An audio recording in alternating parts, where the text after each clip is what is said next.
recorded. This is the Red Ticket Blues Podcast. I am Brian Buckley. This is being recorded on April 6th to hit the internets on April 7th. Remember, you can listen to this show and all the other shows long deep in the archive if you choose on iTunes, TuneIn Radio, Stitcher, YouTube, and follow me on Twitter at BrianBuck13 and at Red Ticket Blues. So it is another weekly media guest appearance, sports media guest, and that's the Thursday Talk. And this is baseball columnist Ken Davidoff of the New York Post. Ken is a great follow on Twitter if you aren't already following him on Twitter. We talk a little about the Yankees, state of the game, a little bit about the man himself, Ken Davidoff. So let's get into that. He is a baseball columnist for the New York Post, and that is Ken Davidoff. Ken, welcome to the Red Ticket Blues Podcast. Thanks for having me. Absolutely. Thank you for being here. So let's get into it here. You wrote yesterday about the Yankees' loss on opening day and how yesterday's game sort of personified the big games that this team was built to win. And, you know, I read your article on Twitter where everyone's just so positive. Some people are predicting the sky is falling after the first game of the season. There's nothing to worry about, right? Look, I think there's a lot of variability on the Yankees, like pretty much every team in the American League. I think there are scenarios where the Yankees can win 72 games. I also think there are scenarios where they can win 92 games. I have them at 88 wins. I think it's a deep roster, a starting rotation that has injury risk that also has high upside, and a strong bullpen. I think overall it should be a solid team. Yeah, I think injuries, like any team, they're going to play large, especially with this team with old, cranky, injury-prone players. I mean, cranky in that way, but you know what I mean. Let's see. Through and through, you're a tri-state area guy. You've worked at the Record, Newsday, and now the New York Post, mostly on baseball. Was there ever a doubt in your mind that you wanted to write about baseball for a living?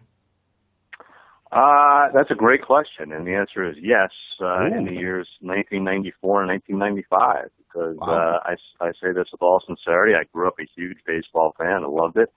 And when the strike of 94 hit, I said, all right, I'm done as a fan. And I was just starting my career at that point. I was covering high school sports. And 1995 is when I got to cover my first major league game as a writer. And I had hesitation in even going to the game because I felt like I was kind of boycotting it as a fan. But then it kind of made it easier for me to make the transition from fan to non-fan. So what were you thinking? Just different sport going towards, or?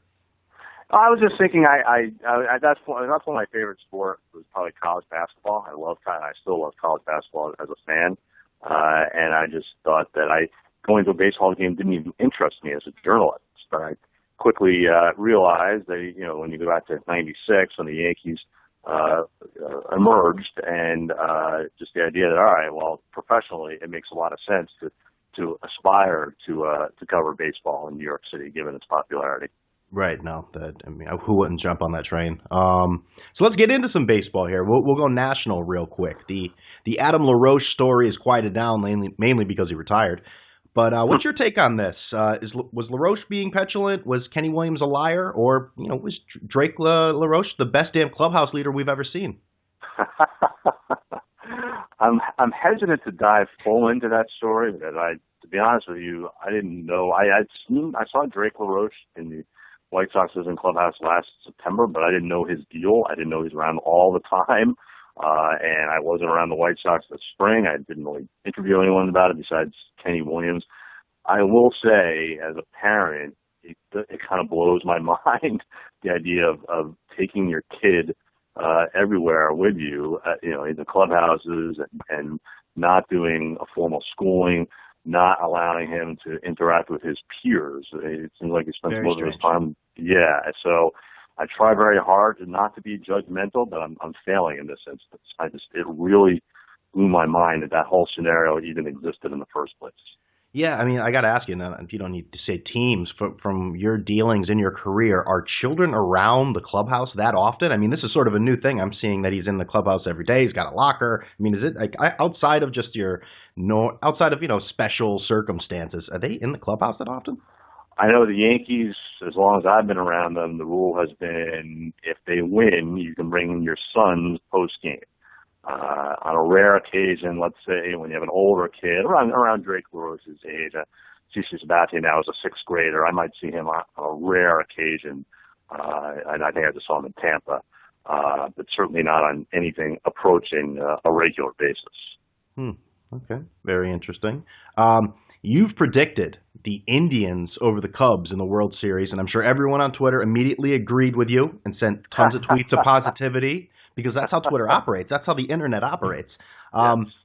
I love the Indians last year, and they underachieved mightily. They picked up some nice guys, Napoli, Rajay Davis. But why do you think this team of all years is primed to win the big one when they really haven't done it since 1940? So Truman was president, the Truman administration. Truman, yes, 1948. I just look at that starting rotation. I think it's stellar, particularly the top three. I look at the bullpen, very solid. And Brantley, if he can get back sooner than later. And you're right, you named some of the guys they picked up, certainly not huge names, but I think helpful pieces, Mike Napoli, Marlon Byrd, Davis. So, and I have a great amount of respect for Terry Francona. And I think they are good enough. I think the Royals have to fall at some point. I'm not giving up on that one. And I think the Tigers are a very interesting team, but also a very flawed team. So that's why I went with Cleveland to win the division. And I think if and once they can get in the playoffs, I think that starting rotation can carry them all the way. And the Cubs, that's just, it's basically what everyone is thinking right now. I mean, you just see them as dominating through there. Unfortunately, I don't have your exact picks up in front of me here, but what do you see in the Central Division there? Because I mean, it's always close in the NL Central. Yeah, the National League is just so strange this year because you immediately eliminate two teams in every division. There's total 6 teams that are not trying to win. So obviously in the NL Central, you eliminate the Brewers and the Reds. The Cubs, yeah, I'm a contrarian by nature. I looked for reasons not to pick the Cubs. I couldn't find enough. I think they're just such a stellar, deep team with a tremendous manager, with a great front office, and with a prospect base that will allow them to either fill holes internally or fill holes by trading some of those prospects for outside pieces. And I just think they can go very, very far. I see no reason why they can't. Okay, so let's get local here. You have the Mets and the Yankees both making the playoffs. Obviously, neither team is in the Fall Classic. Yankees first. You mentioned it earlier. They're a difficult team to peg. Age, injury-prone players, like we talked about. You have to take into consideration when predicting them as a postseason team, right? When you're looking at these postseason picks, are you thinking, well, Mark Teixeira is injured, every 3 months? I mean, is that what you're thinking when you're making these predictions, especially with the Yankees? Yeah, I think the Yankees, I have them at 88 wins. I think they're a very interesting team. I really like the Blue Jays and their offense. That's why I picked them to win the AL East, and I think the Yankees can outlast the rest of the East and the rest of the American League to get one of the wild card spots. And look, once you get in the postseason, we all know it's somewhat of a crapshoot. Then I went with Cleveland starting rotation. I think I said Cleveland over Toronto in the ALCS. So I have the Yankees falling short of the ALCS because I think they're an interesting team, but I don't think they're as good as Toronto or Cleveland. Yeah, you see today, actually, I mean, it's April 6th, so I don't know how much bearing it actually has on the season, but Josh Donaldson left the game with some sort of injury today where he could barely stand up. Who knows what that means in October, like you said. I think if CC Sabathia's name was not CC Sabathia and wasn't making $25 million, he wouldn't be in the starting rotations. I'm going to go negative here because why not? It's April 6th. It's a second game of the season, a few hours. Does the vesting option that Sabathia have for 2017 play in how the Yankees handle him this year? I mean, will this actually become a thing, or is this really just, that's just a footnote that really doesn't matter? Well, do you know the specifics of the vesting option? It's if Sabathia is not on the DL at the end of 2016.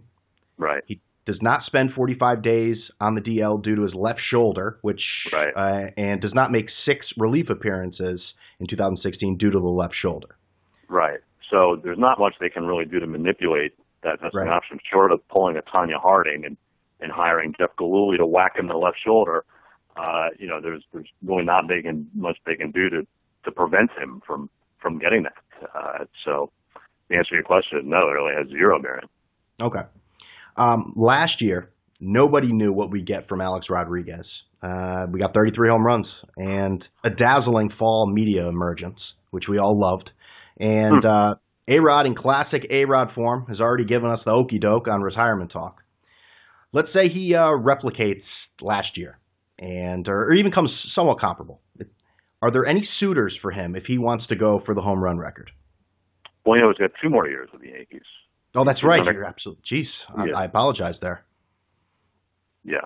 So if let's so after the 2 years, and let's say like I said, he's comparable, and he's only at that point he'd probably only be about 30, 40 home runs short. Are there any suitors for him after that? Oh, absolutely, yes.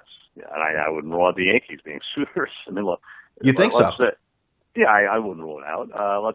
Let's say 33 last year. Let's say it goes down to 27 this year. That gets him to 714, and let's say it goes on to 21 in next year. So that would be 735. So he'd be 27 away at that point. I think a team, I have little doubt, a team would give him a DH job with the hopes that A, he would help that team win, and B, he would pass Barry Bonds and draw a few fans into the seats. That's amazing when you think about it. I mean, I went back and forth on it. I mean, I'm thinking of the old negative A-Rod where no one wants to touch him, and then just this new age A-Rod that everyone seems to just gravitate towards with positivity. It's hard to believe that at 42, people would want to get their hands on him, but the idea that the Yankees would, that's just even mind-blowing, the fact that, the way they were just not a very short time ago. On the other side of town, the pitching renaissance is in full effect there, and but the captain, David Wright, it's only been 2 games, but it looks like it can get ugly. Backs usually don't get better. Ask Mattingly. Could this get uncomfortable this year for David Wright? I think it's uncomfortable on a daily basis for David Wright. No, see what I did there, Brian? Yeah, that was A+ material there. That was good. Yeah, spinal stenosis will make it uncomfortable. Do you think this is going to be uncomfortable for the fans, the media, the organization, and everyone involved? Yeah, I think that's a real possibility. I think the one plus in trying to avoid that discomfort is just what a stand-up and self-aware guy David Wright is. I can't imagine David Wright being oblivious. If it doesn't get better, I think he deserves time to make it better, to see if reps and whatever else can make this a better situation. If that doesn't happen, I'd be very surprised if he pulled a Derek Jeter and just was woefully oblivious to how much he was hurting the team. I think David Wright would be more hands-on. Are you saying Jeter did that? Did I say that?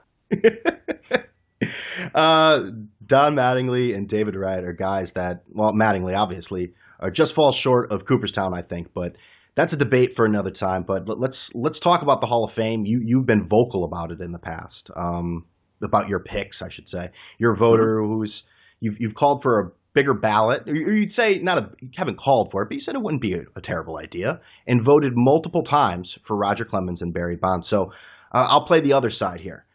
There's too many people in the Hall of Fame, and those guys are cheaters. What do you say then? Well, I disagree with both, of course. Too many guys. I don't know what to say. I know there are the people who get mad when a Craig Biggio gets in, or an Andre Dawson or a Jim Rice, and the latitudes is I want not voting for those guys at the end. But it's hard. It's such a subjective thing as to how big should the Hall of Fame be. So I don't really think there's a right or wrong with that one. As to Barry Bonds and Roger Clemens being cheaters, first of all, cheaters is a playground term, and I'm more into courtroom terminology. And second of all, I'm a due process guy. I don't think either of those guys was ever convicted in baseball world of doing a darn thing wrong. Talking realistically, I think both very, very likely used illegal performance-enhancing drugs, but they did it during a time when players were not tested. And I think a pretty strong percentage of players were using at that time. So I am not an advocate of retroactive selective justice. So Alex Rodriguez, Manny Ramirez will not be on your Hall of Fame ballot. Here's the way I look at A-Rod and Manny and Palmeiro. I'd say it's damaging without disqualifying. And to me, what that means is you go to the back of the line. So you mentioned earlier the limit is a maximum of 10 players. If there are 12 players I like on that year's ballot, then Manny and A-Rod go to the back of the line and don't get in if there are 12. If there are only 9 players I like, including those 2, then they're going to make my ballot. Okay. At least there's a system to back that up. I mean, that's definitely some fodder for sports radio to dissect ad nauseum. But that makes sense. What, you don't think that stuff is dissected ad nauseum? I know you're being sarcastic or condescending or something. So I don't know. So we're fresh into the season. Everything's great. Everyone wakes up, when baseball comes. I don't think like any other sport people celebrate opening day, obviously, but it won't be long before we hear everything from from the negative voices outside saying, you know what, baseball's dying. It's a regional sport. Ratings are down. No one cares. But at the same time, I'm seeing bigger contracts every year. More money is thrown around everywhere with baseball. What am I missing? Well, I think you nailed it, Brian, with one word: regional. Look, I mean, if you compare anything on this planet to the Super Bowl and to the NFL, it's going to fall short because as troubled as the NFL's long-term future is, there really has been very little tangible impact, right? And the TV ratings are still ridiculous. Everyone watches the Super Bowl, and neither baseball nor any other venture in the universe can match up to that. So yeah, the World Series ratings are going to stink. Especially in comparison to the Super Bowl, unless it's Yankees or Cubs or Red Sox if the Dodgers get in. But most years, the World Series ratings are going to stink. But regionally, locally, I think the sport generally is doing quite well. If you look at local TV ratings, local attendance, most teams are doing well in those arenas. And yeah, I think there just has been more of an evolution to where the general public really is not into the World Series, unless their team is in it. So that's a change for the worse, for sure, but that doesn't mean the sport is dying. Is there anything baseball can do to change that? I mean, are the head honchos, the front office bigwigs of baseball worried of that happening, and are they actively doing anything to say, well, let's change our model, let's do something here? Well, I think the new commissioner, Rob Manfred, has been very mindful of the demographics of baseball's fan base. It's too old and too white for their liking. I think they're trying to get younger and more diverse in terms of who actually attends ball games. I think many initiatives are attached to that. When we talk about pace of game, Manfred's been very involved with youth baseball, far more involved than his predecessor Bud Selig was. But if you're talking about actual TV ratings for the World Series, they're not going to change it to one game like the Super Bowl. They're not going to. Right. I don't think they're going to change it to a neutral site game so more people can plan in advance to go. I think what Manfred's trying to do is plant seeds that eventually grow, and I think they might work. But even that, realistically, you might be talking about slowing down the drop-offs in ratings, as opposed to some explosion in ratings. No, that makes sense. I'm glad you're right. The game is regional, but I think it still works. It's still as popular as ever, in my opinion, for whatever that's worth. And I think having Manfred in there is, in every way, an improvement from Bud Selig, who seems to be slightly out of touch on many, many issues. Ken, I want to thank you for coming on the Red Ticket Blues podcast. But before you go, I have 3 quick questions for you. You ready? I'm ready. What is the most lopsided trade in MLB history? That's a great question. First one that comes to mind is Nolan Ryan for Jim Fregosi. Right, you've heard that. I've heard that one plenty of times. That's right. Okay. All right. Number 2, what's the first car you ever had? The first call? Car, driving. Oh, car. I'm sorry. Toyota Tercel, 1988. Wow. Well, mine's not the same year, but yes, same here. Hatchback. Beautiful. Lime green. And the last question here, will we ever see another professional 2-sport athlete? Yes. Yes, we will. In what sports? Baseball and football? Yes. Wow. All right. I'll hold you to that. Good. He is a baseball columnist for the New York Post. Ken Davidoff. You can follow him on Twitter at Ken Davidoff. Ken, thanks for coming on the Red Ticket Blues podcast. It's been a pleasure, Brian. Thanks for having me. So there he is, Ken Davidoff of the New York Post. Yes, I forgot A-Rod had 2 years left, okay? Get off my back. Jeez. Ken's great, obviously. I hope everyone enjoyed that. He's got an interesting he's got a good sense of humor, a good personality, good guy. You can listen to all the other podcasts if you're new, or if you just want to listen to them again, because why wouldn't you?